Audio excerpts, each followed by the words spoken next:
Before I start this video, I just want to say that if you're having mental health trouble and or you just want to stay on top of your mental health and you don't know where to start, please check out the sponsor link below. Everyone needs help sometimes and they make it easy.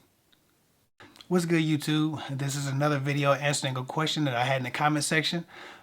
If you have a question, go to that video that I told you guys that I'll answer anything, and put your question in the comment section below. I'll always go there when in doubt or when I want a new video idea. So that's where you want to put that video. I think it was like a 1-minute video. It was a vertical video. It was black borders. That's where you want to answer your questions, or that's where you want to ask your questions. I'm sorry. But anyway, I have another question from somebody from that video. Let me look at it. Somebody said, hey Kev, my question is, do you think every man gets bored in marriage or in a long-term relationship and will be tempted to stray? Is that dependent on age or not? I appreciate your content. Thanks.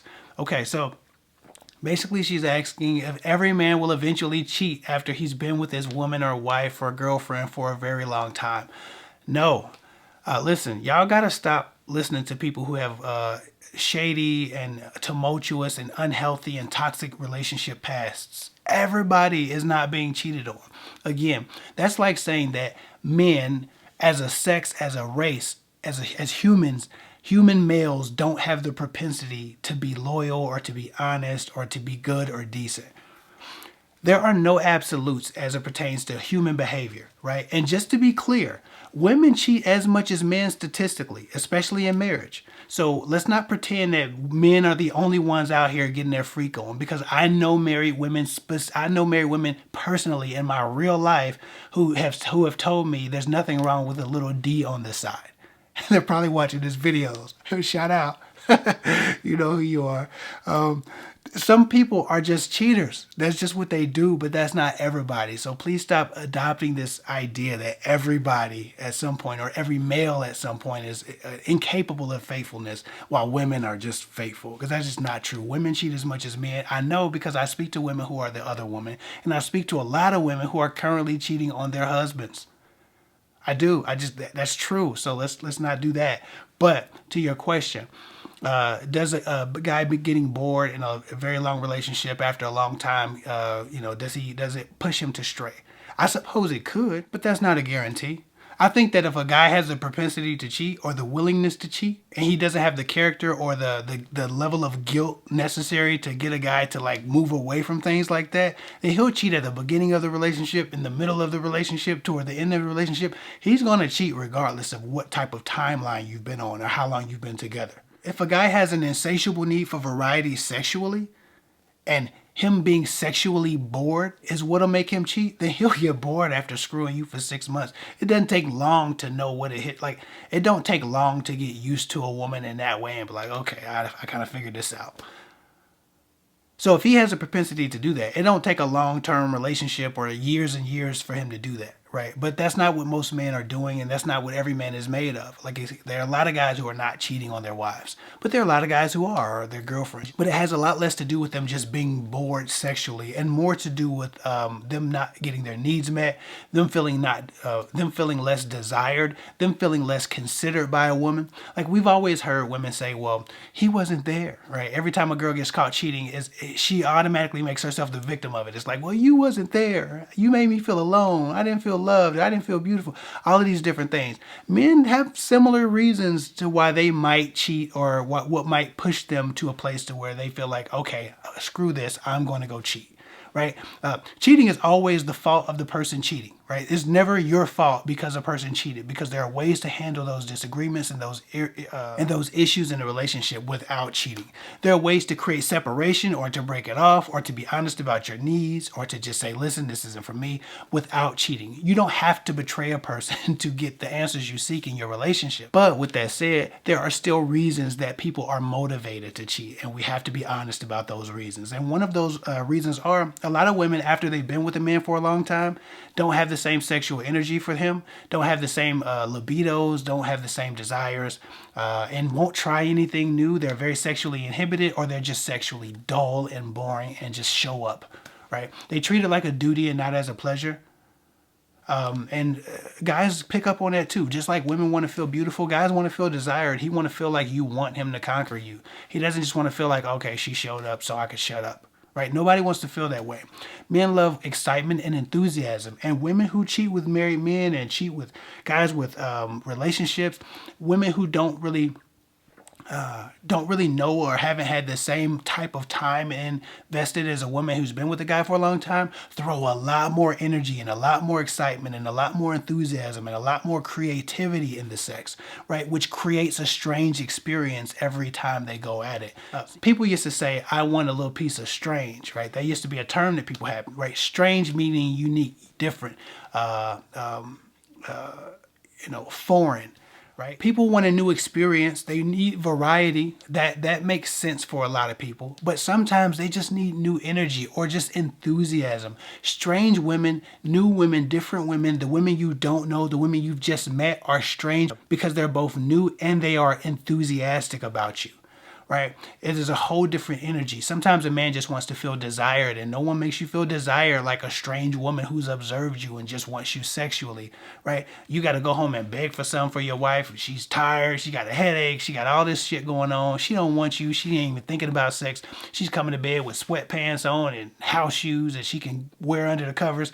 You ain't getting nothing from your wife, and then there's somebody else coming around talking about, oh, you're so sexy, and she's dressing the way that your wife used to dress before she stopped desiring sex as much and desiring attention as much.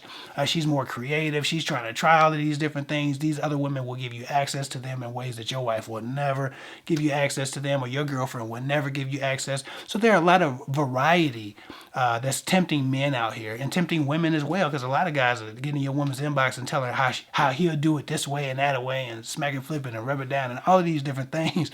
But the insatiable need for variety is what causes people to cheat, and it's increased sometimes by a very dull experience with your partner. So sometimes people are just not as sexually considerate as they should be with their partners. Sometimes it's good to just get feedback. Are you getting everything you need from me? Is there anything that you want to try? Is there anything that I could do better? What could I add to our experience that will make it more enjoyable, that will make it more intense? What can I do better as a partner to make sure that you're getting what you need from me? If you have a fear of your partner cheating or your partner stepping out, if that's a question that you're asking from a place of anxiety, then you just need to ask for feedback from your partner, right? Give him a safe place. Create a safe space for him in conversation. Let him know that this won't be something that you judge him on. You're not going to go off. It's not going to be an emotional blow up. You're going to hear him and take what he has to say into consideration. You might not do it, right? It might not be something you're comfortable with, but figure out what his desires are sexually and how they've evolved in time. Figure out what you can offer him now that you maybe haven't offered him, but you are willing to, right? And if you're not willing, that's fine, but at least know what his desires are and how they've grown and evolved and changed in time. Maybe you can meet some, maybe you can't, but that's where you need to start, because you asked a very specific question about being bored. You can never be a different woman every night, but you can be more involved and more intentional about the experience that you have every time you go at it. The robotic day in, day out, every time being the same thing, that can be avoided, right? But it takes intention, right? It takes passion for trying to create a pleasurable experience, right? Instead of having an efficiency experience, right? Where you just boom, boom, in, out, move on. A lot of times men do the same thing. Sometimes men are just showing up, giving the very basic performance that they can give, and then moving on or rolling over and going to sleep. So it's not just a thing that women are doing, but if you're worried about your partner's boredom, then you need to communicate and let them know that you do have concerns about what they want, what they desire, and you want to make sure that you're everything that you can be within reason for them, as well as if you have desires and you're bored and you have some new requests, you need to make sure that you make those known. The problem with communication is a lot of times people are sexually inhibited, so when they do have issues sexually, they don't communicate them. So people can have sexual issues for a long time. I talk to people who say, well, I haven't been with my wife in 3 months. We haven't laid down in 6 months. We do it twice a year. We do it 3 times a year. And we haven't spoken about it. It hasn't been a conversation. We haven't sat down and say, hey, we're only going to do it this many times a year, and that's cool.